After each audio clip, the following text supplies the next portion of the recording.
Welcome to TV20 News. I'm Dan Monroe. Coming up on today's news, we'll learn about Cleveland's Division of Urban Forestry. Then we'll show you how you can rent any tool for any project for free. And later on, we'll go to Louisa May Alcott Elementary School on Cleveland's near west side, where Mayor Justin Bibb read to a very excited kindergarten class. But first, here are the highlights from this week's City Council meeting. Hey Cleveland, here's a quick wrap-up of the key decisions from the March 3rd City Council meeting. Council approved selling certain city-owned property no longer needed located on East 105th Street and Churchill Avenue to the NRP Group. The NRP Group plans to build Phase 2 of the Churchill Gateway with the first project known as the Davis Apartments in honor of the former elementary school the project sits on.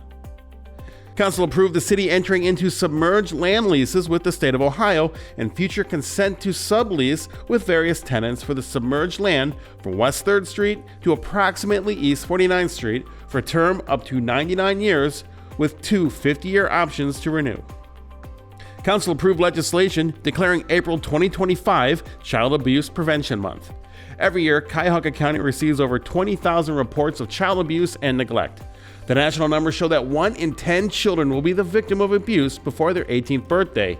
Children under 1 year represent 15% of all victims, and 1 in 40 infants under a year old are victimized by abuse every year. That's your Cleveland City Council wrap for this week. There will be no council meeting on Monday, March 10th, and the next meeting will take place on Tuesday, March 18th. Stay tuned to TV20 for more updates on how council decisions shape your city. Okay, joining me now is Jennifer Kipp, manager of the Division of Urban Forestry here in Cleveland. And today we're talking about roots that get into your sewer lines. Jennifer, thank you so much for joining me.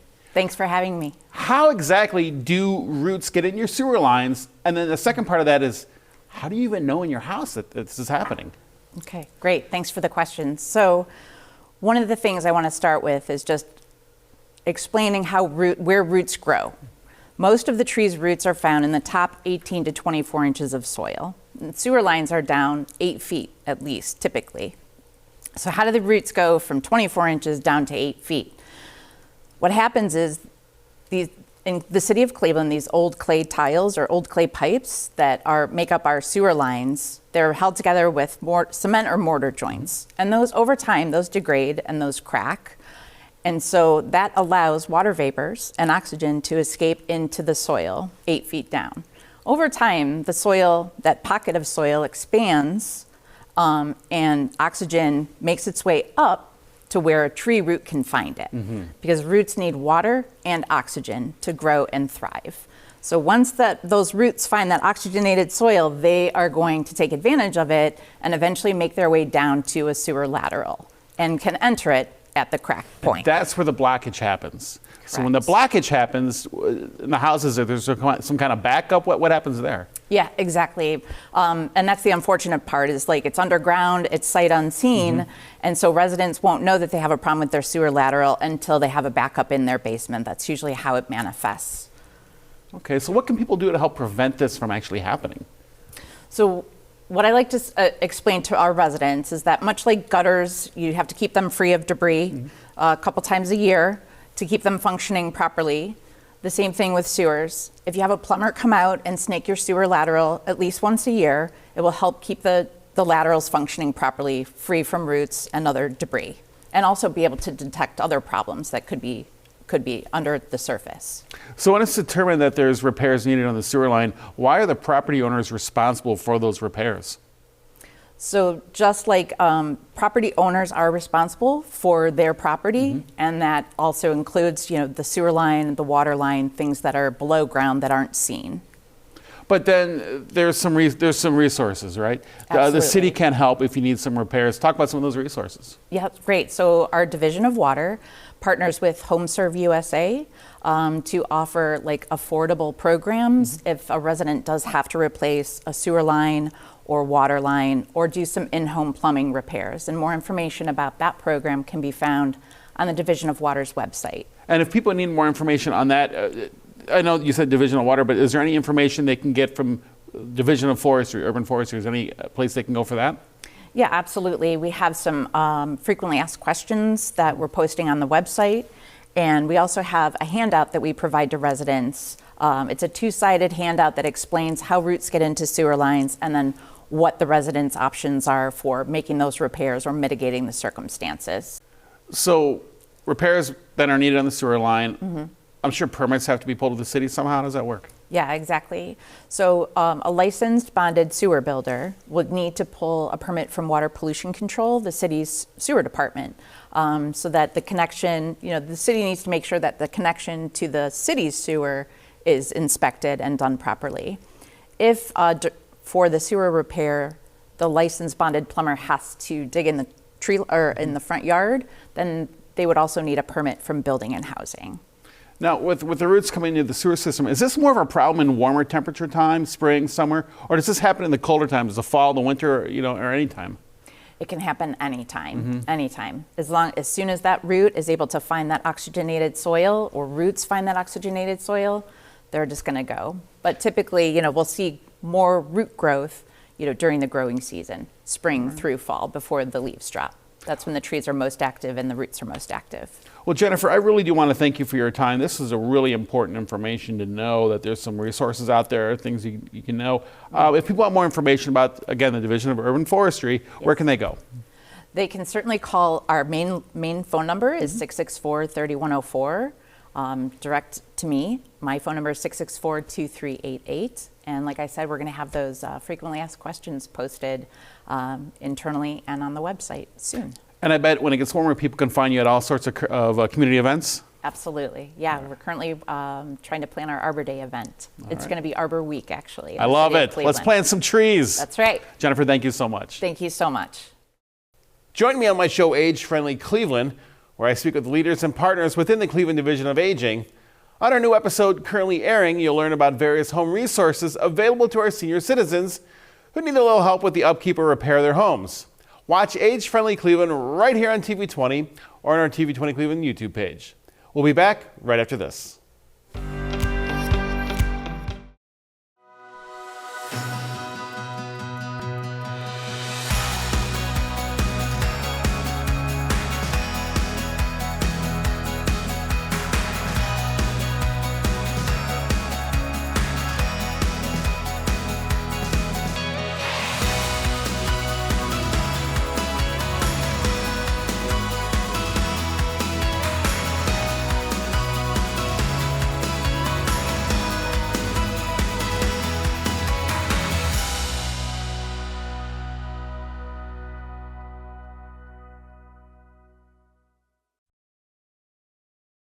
Hi, I'm Dr. Elizabeth Crow, Director of the Office of Urban Analytics and Innovation. Last year, we launched the new 311, a centralized, non-emergency hotline and website that provides ready access to city services and information. Whether you live here, work here, or are just visiting, our goal is to make it easier for you to report non-emergency issues, either online or by phone. Think of us as the front door for your city services. See a pothole that needs to be fixed? Need a trash container? Discover a street light that needs to be replaced?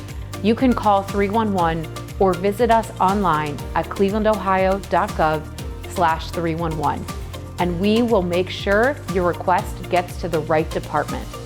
If you submit your request online, you can create an account and track the status of your request. This is your city, and with 311, you can help make Cleveland better for all of us. Sisters of Economic Action, a movement for empowerment.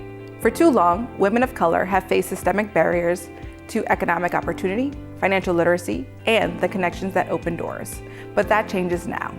Sisters of Economic Action isn't just another networking group. It's a movement designed to shift the power dynamic, ensuring that women have the tools, resources, and relationships to thrive.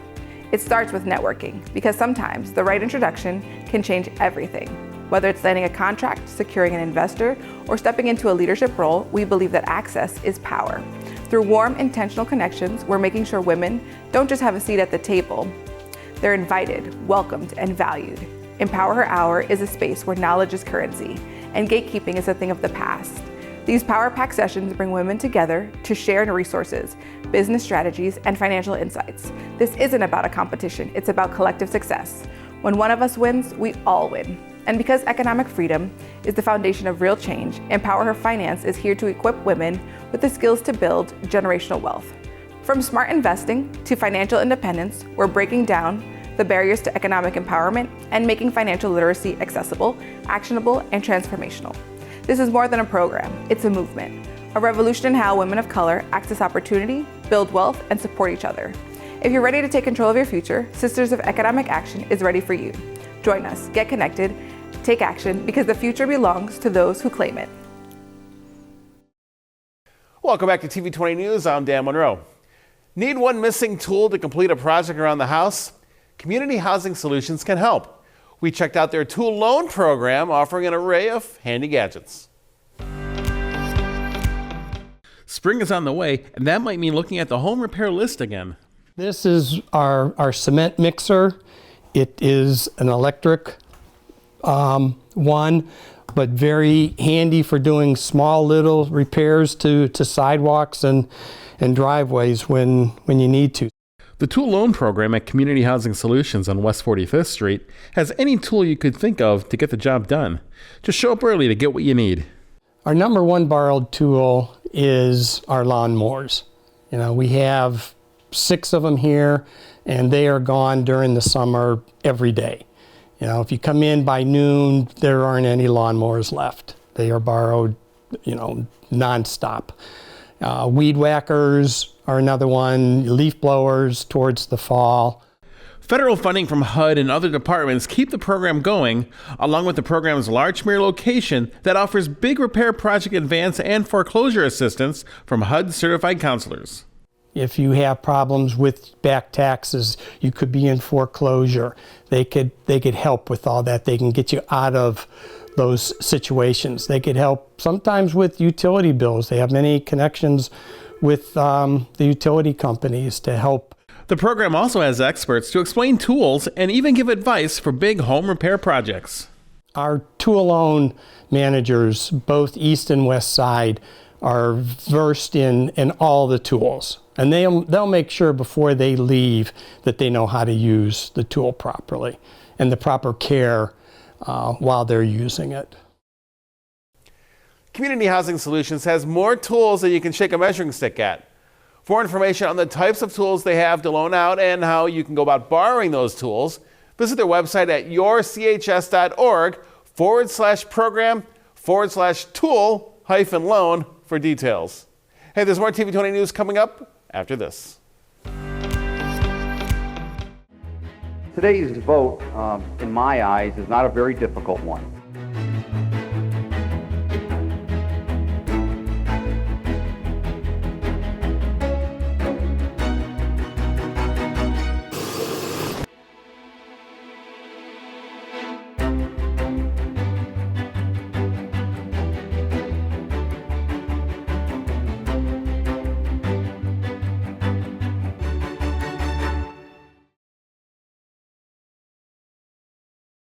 This year, the Bureau of Cultural Arts will be hosting the 24th Annual National Arts Program, Juried Exhibition, and Awards Ceremony at Cadell Fine Arts, March 28th through April 25th, 2025, with categories for youth and adult and amateur to professional.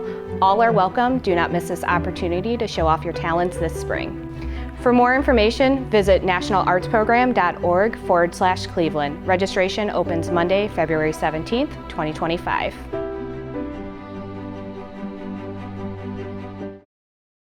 Are you a high school student or an adult in Greater Cleveland dreaming of a rewarding career? A college degree or professional credential can pave that path, and College Now Greater Cleveland is here to guide you. We offer free personalized advising, helping you navigate the complexities of higher education, from exploring career options and choosing the right college to applying for financial aid and scholarships. We're with you every step of the way. And even after you enroll, we'll continue to support you to overcome any obstacles to graduation. Did you know a 4-year degree can boost lifetime earnings by 84%? More than just money, it opens doors to secure jobs and more financial opportunity over the course of one's lifetime. Right here in the city of Cleveland, our college and career advisors work in each high school in the Cleveland Metropolitan School District. And for adults looking to start a new career, College Now can help you re-enroll, removing financial barriers so that you can succeed at any age. Take the first step to a brighter future. Visit collegenowgc.org. Find us on social media or call 216-241-5587. Everyone deserves the chance to pursue their educational goals. Your path to success starts now.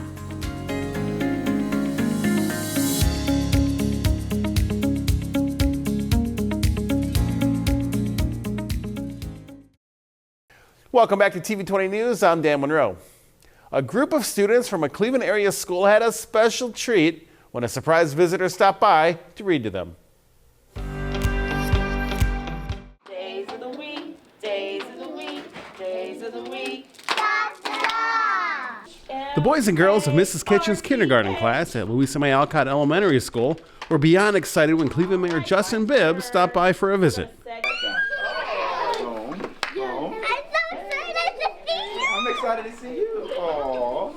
The mayor was there to take part in a national event called Read Across America Week. We all recognize that reading is fundamental, right? To get good grades, being a good student, and having the right literacy skills are going to give these kids the ability to do whatever they want to do in the future, whether it's being a doctor or a teacher or a nurse or even the next mayor of Cleveland. So that's why we're here. You want to be a singer? Oh, I love that. The mayor brought the book, This Is Not My Hat, and read it to the very attentive audience. Afterwards, he autographed the book to Mrs. Kitchen's class and held a press conference of sorts, fielding questions from the curious boys and girls. Yeah, so the mayor is like the executive, the president of Cleveland. So we have a $2 billion budget. That's a lot of money, isn't it? My mom got me a library card when I was just a young kid, and it paid dividends for me and my future. So to be here talking about the importance of reading is very personal to me, because without it, I wouldn't be here today as mayor. Mayor Bibb definitely had a great time visiting the students at Louisa May Alcott Elementary School.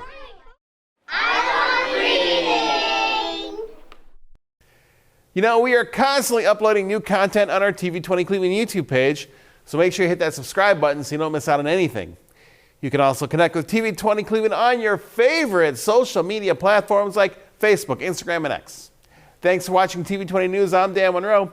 Be sure to stay tuned for more on TV20. We are Cleveland.